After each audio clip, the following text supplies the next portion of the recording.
নমস্কার, তাপসী রান্নাঘরে সকলকে স্বাগত। শুরু করছে নতুন একটা দিনে নতুন একটা ভিডিও। আজ আমি করব সিম দিয়ে অতি সহজেই সিম্পল একটা রেসিপি। নিরামিষ দিনে এই রেসিপি থাকলে ভাত রুটি জমে যাবে।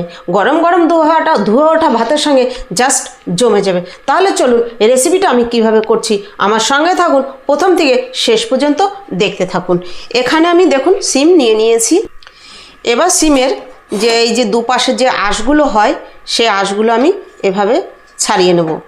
কচি হলে কিন্তু আঁশ বেশি হবে না, যদি একটু শক্ত সিম হয় তাহলে হবে। আর এই যে সিমগুলো না, এই সরু সরু সিমগুলো খেতে কিন্তু টেস্টি। এই যে একটা সিম আছে চ্যাপটা চ্যাপটা সিমের থেকে এই সিমটা খেতে অসাধারণ লাগে।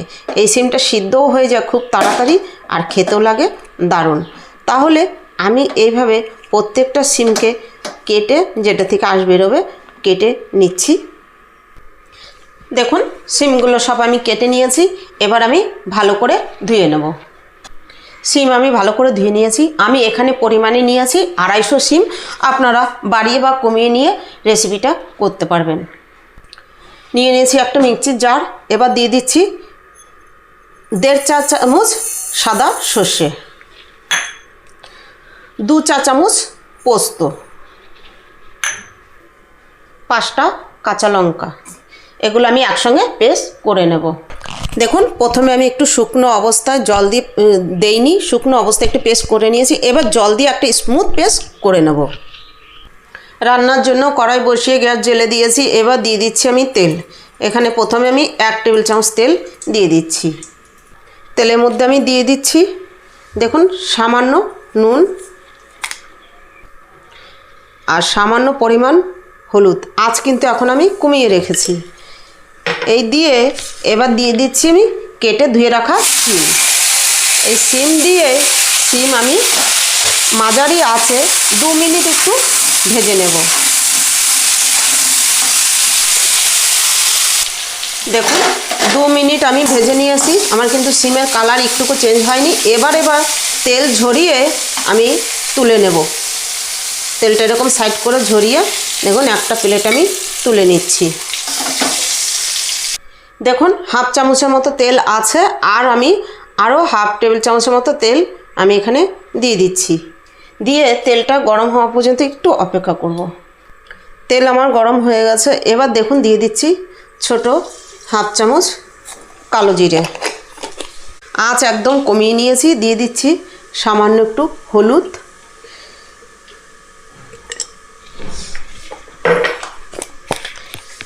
দিচ্ছি স্বাদ অনুসারে পরিমাণ মতো নুন,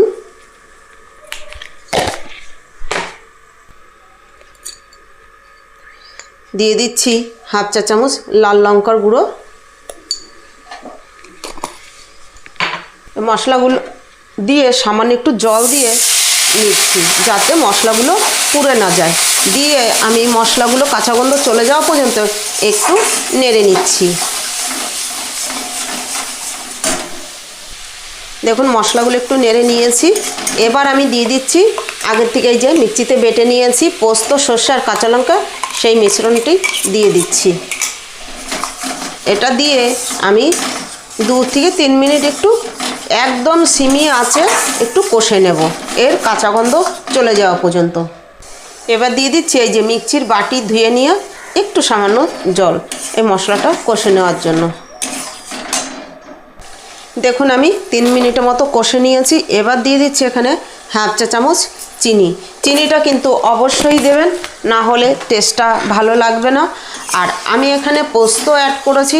আপনারা চাইলে শুধু সর্ষে দিয়েও করতে পারেন, তবে সর্ষে পোস্ত দিলে তার স্বাদটা একটু আলাদা হয় আর খেতেও দারুণ লাগে। নিরামিষ দিনে আজ আমি করলাম অসাধারণ টেস্টের সিম বাহারি।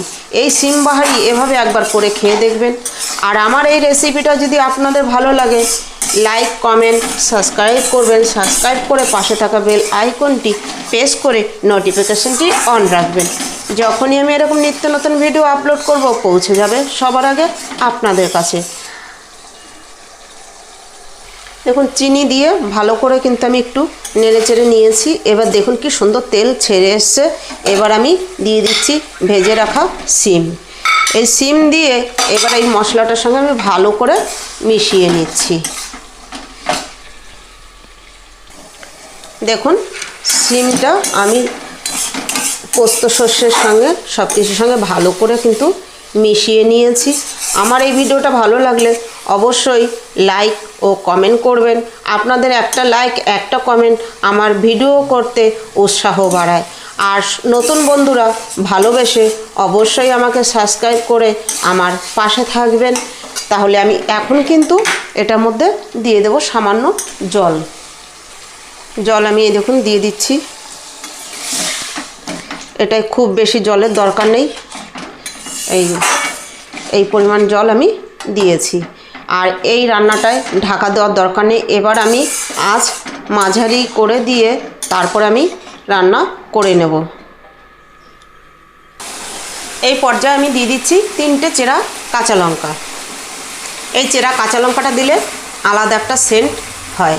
হয়ে আসার আগে আমি আরও 1 মিনিট একটু রান্না করে নেব।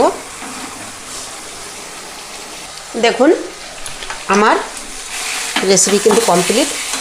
আমার অল্প সময়ে অসাধারণ টেস্টের সিম বাহারি কিন্তু কমপ্লিট। এবার আমি আঁচ অফ করে 5 মিনিট এভাবেই কিন্তু রেখে দেবো, ঢাকা দেবো না, এভাবেই রেখে দেবো। ঠান্ডা হলে তারপরে আমি সার্ভ করছি। দেখুন 5 মিনিট পরে আমি এবার নামিয়ে নিচ্ছি। কি সুন্দর দেখতে হয়েছে, টেস্টটাও দারুণ হয়েছে। আমি নুন আর চিনিটা একটু চেক করে দেখেছি তো, তাতেই বুঝতে পারলাম টেস্টটা কিন্তু দারুণ হয়েছে। দেখুন আমার রেসিপিটা ভালো লাগলে বন্ধুদের সঙ্গে বেশি বেশি শেয়ার করবেন আর লাইক কমেন্ট অবশ্যই করবেন। আজ ভিডিওটা এখানেই শেষ করছি। ফিরে আসবো নতুন একটা দিনে নতুন একটা ভিডিও নিয়ে।